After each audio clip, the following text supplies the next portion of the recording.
Welcome to Extra Shot, your extra shot of sunrise. Myself, Carlos Diaz, live from the track. Hey, Carlos. Meredith Juliet, who I can only assume is, are you live back in the studio? I can't see you. I'm not in the studio, I'm in the newsroom, but yes, I'm here. Okay, the newsroom, there we go. Be happy that you're there because you're nice and dry. It is just spitting rain out here at the track, and we got some more rain clouds on the way in. Oh yeah.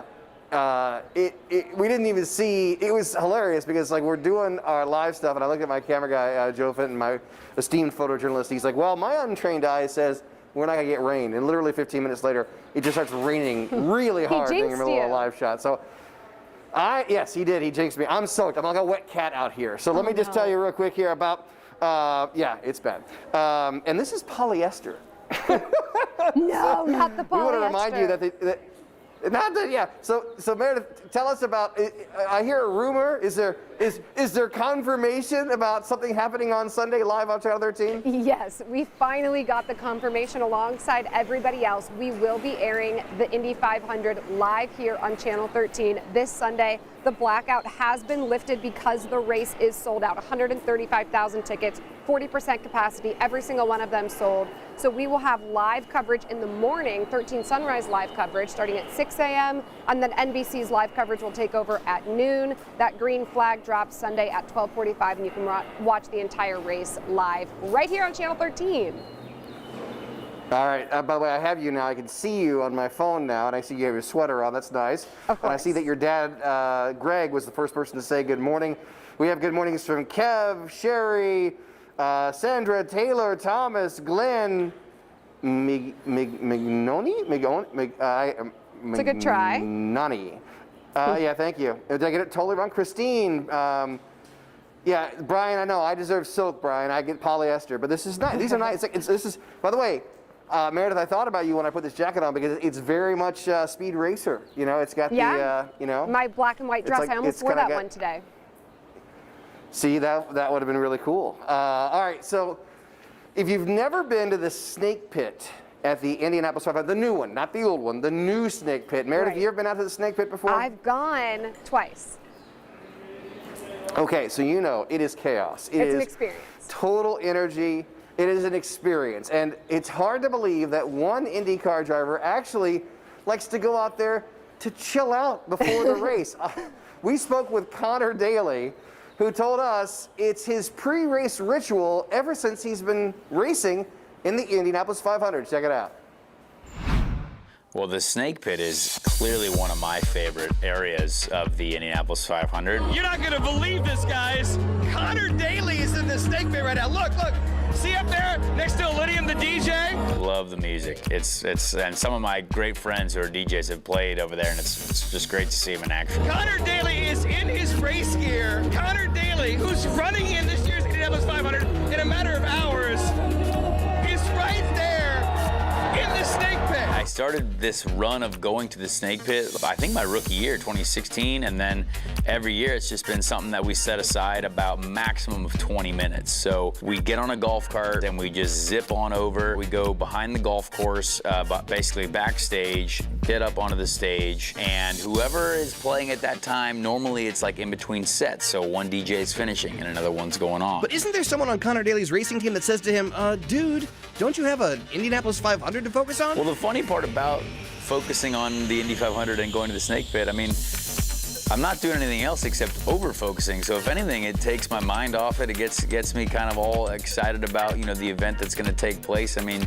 you can easily oversaturate your brain with stuff for the Indy 500. You could easily get overhyped and just kind of start thinking about scenarios that'll never happen because you're just trying to predict the future, but that's impossible. So to go over there and kind of release a little bit of excitement and get everyone ready for the race, I think is actually kind of calming for me. So what started as a spontaneous act has now become a pre-race tradition. Now everyone kind of knows that I do it, and and for a while, like I know most of the people over in the snake pit, so they know we're coming, and it's usually it's only like a 20-minute thing. We go over there, get all excited, and maybe introduce the next DJ, and then hightail on out of there back to the garage area. And Conor Daly's snake pit is definitely not your father's snake pit of the 70s and 80s. Things have of all. It's just an electric environment. I mean, you see so many happy people there just having the best time of their lives. I mean, the snake pit is so unique. It's something that you see only in Las Vegas, Miami, or LA. So you have all these people here having a great time, having a good time right here. And then you have Conor Daly. It's always enjoyable for me to go over there and check it out, and I can't wait till hopefully we get back to normal eventually in the future and get back to the snake pit. It is amazing that he goes out there and just kind of like, it puts things in perspective. And I love, the thing that I love most about that piece was when he said you can't predict the future. And it shows that these drivers are really reactionary, you know? Yeah. They plan and they plan and they plan, but when it, you know, everybody has a plan until they get punched in the face, and then all of a sudden you got to react, and that's what they're doing. So, by the way, this is the one time that they're choosing to move most of the pagoda from about I was going to say, are there cars on the track, or what are we hearing behind you? No, I don't know what's happening, but there's, I think there's the trash guys here. The trash guy always comes during a live shot. Yeah. If you didn't know that. It always happens. So, but yeah, that is super cool that Conor Daly does that and that he was able to open up. Okay, so let's talk about how fans can celebrate race day, Meredith. Yeah, it's going to be tough. If you don't have a ticket, you're not getting one. You're not getting inside. So I think a lot of people are asking, well, what can I do if I don't want to just watch it at home? Which there's nothing wrong with that. But if you're looking to maybe get in on the action, you live here in Indy, you want to be a part of it, here are some things that you can do. Why don't you just head to Speedway the morning of? One of my favorite things about the 500 is the people watching. You can walk up and down Main Street, grab a cup of coffee, shop a little, and just kind of hang out and watch all the people who are here for the race. You can also check out the Indianapolis Motor Speedway Museum. Chuck told me the other day it's one of his favorite places in the city. He says it captures the heart of what really makes Indy so unique. Now, you're not going to be able to go inside on Sunday without a ticket to the race, but you can go in tomorrow on Saturday for the price of museum admission. And if you'd really like to be close to the action on race day, if you can't get up early and get to one of the restaurants on Main Street, or if you can, that's what I think would be the most ideal thing, because you can hear the cars on the track if you're in Speedway and you're close enough, but then you won't have to be obviously inside. You can't be inside, but you can kind of hang out at one of the cool bars and restaurants there. And you've been to a couple of them. I know we got Big Woods, Union Jack, Daredevil Brewing. There's a lot. Mm-hmm. Yeah, now there's a lot of great places to go. There is a Tacos and Tequila. There, yep. I mean, Big Woods, love Big Woods, love their nachos are so good. I'm having nacho withdrawal right now. Exactly. So yeah, but here's the thing too. Don't forget if you are lucky enough to come to the track on Sunday, or if you're planning on trying to make it out here today, you have to have a mask. Okay. Yes. You have to socially distance. Those are the rules. And you know, I posted pictures of myself and my family out here during the Grand Prix, and I had some people saying, why do you have masks on outside if you're fully vaccinated, which I am. And the thing is, the Indianapolis Motor Speedway is a private establishment. It is a private place of business.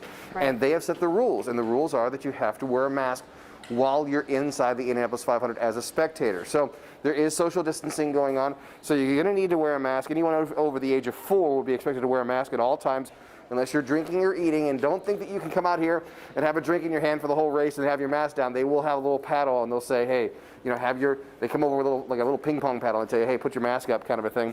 And they're very nice about it.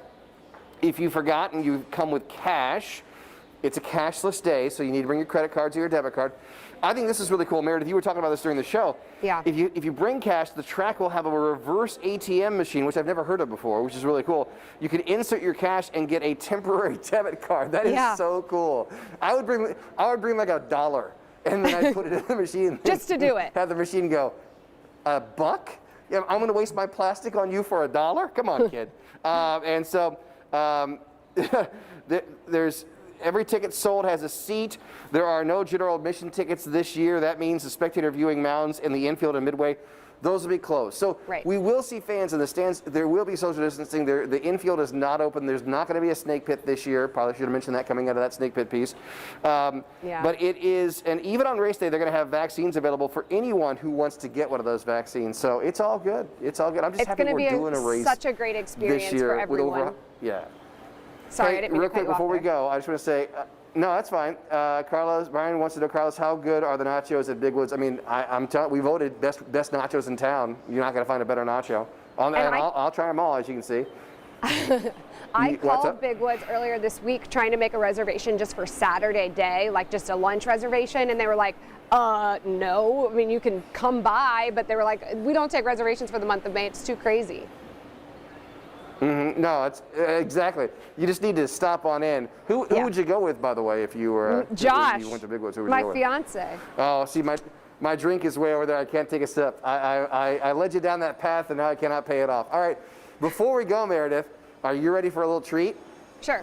Scotty Graber, my esteemed photojournalist, look at this. Look what we have here. What is it? All 3 of the pace cars. Look, can you see? All 3 of the pace cars. Cool. I mean, and these are all track ready. So it's not like one of them is ready for the track and the other 2 are kind of like street legal. They're all 3 supercharged. They got the racing seat belts inside. So the very far one over there, that's the pace car. These 2 are alternates right here in case somebody wrecks the pace car. Oh my God. God. In case Danica goes wide into turn 3. Oh, there we go. Thank you. Oh, Joe Fenton, everybody, our photojournalist Joe Fenton. I'm gonna break the rules here. Here we go, just because we have to, when we mention your fiance's name.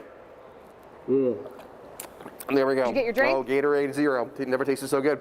All right, so you'll see these cars live on Sunday during our live broadcast of the Indianapolis 500. You asked for it, you got it, live. Indianapolis 500 on Sunday. Don't forget to tune in at 5 a.m. That's when our coverage begins. The race starts at 12:45.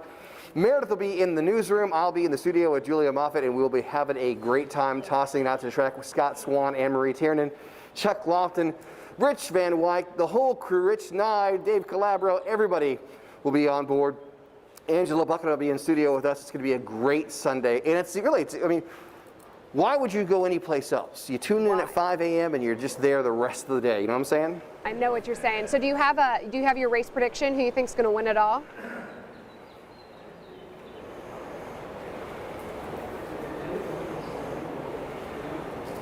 Can you hear me? Race prediction. Oh, I'm sorry. Okay, sorry. I can't hear you. My headphones went out. So. Oh no. Okay, so race prediction. Sorry. So like I said, I have no more headphones. My battery has died. My race prediction. It's my 2 favorite drivers are Jack Harvey and Conor Daly. I don't even know if Jack Harvey's in the race this year. I'm going with my boy Conor Daly. Okay, Conor Daly is my race winner for the 105th running of the Indianapolis 500. I don't know if you've given us yours. I couldn't hear you, Meredith. Who is your winner? My winner, I'm rooting for Simona De Silvestro, and it's so crazy. I know you can't hear me, but I just heard from the boss, you can get $1 million raise if you start jumping up and down right now. $1 million raise, but you have to be jumping up and down. Oh, you can't hear me, so you can't get the raise. That's so tough. All right, we're having so much fun. We'll see you Sunday morning right here on 13 Sunrise. Bye, guys.